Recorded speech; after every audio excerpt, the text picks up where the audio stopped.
At a fundraiser this week, President Biden told donors about how Charlottesville inspired his campaign, and then according to the pool, a few minutes later, he told the story again nearly word for word. What's up with that? Look, the president was making very clear why he decided to run in 2019. He made it very clear as to what he saw in this country and what was going on.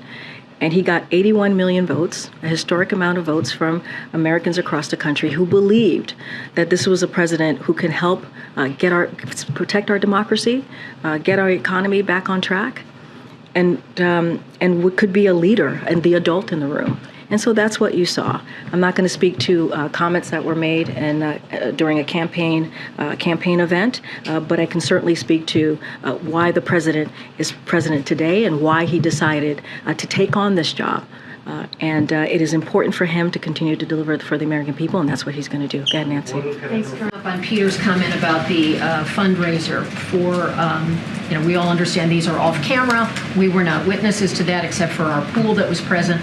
But for the president to retell a story, we've all heard him tell many times in full, and stipulating that we often, as human beings, we misspeak, we do things, I've done it myself, so stipulating all of that.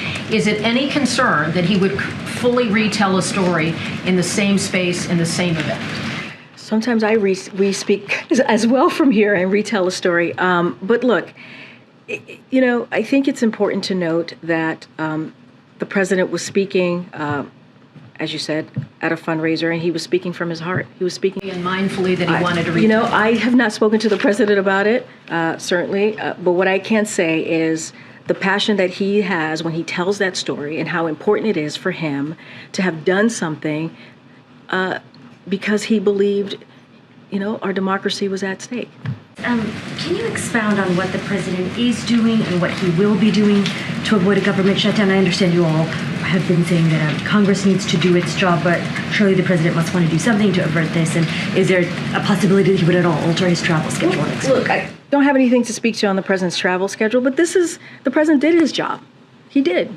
He helped broker a bipartisan agreement back in May to move forward with a budget that, as I mentioned, 2/3 of Republicans voted on. He did his part. So a deal is a deal.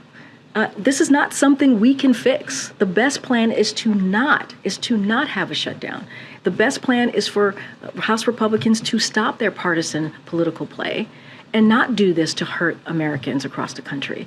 That's the plan. The plan is for them to actually do their job. The president found it so important, right, to make sure that there was a bipartisan budget agreement that he did.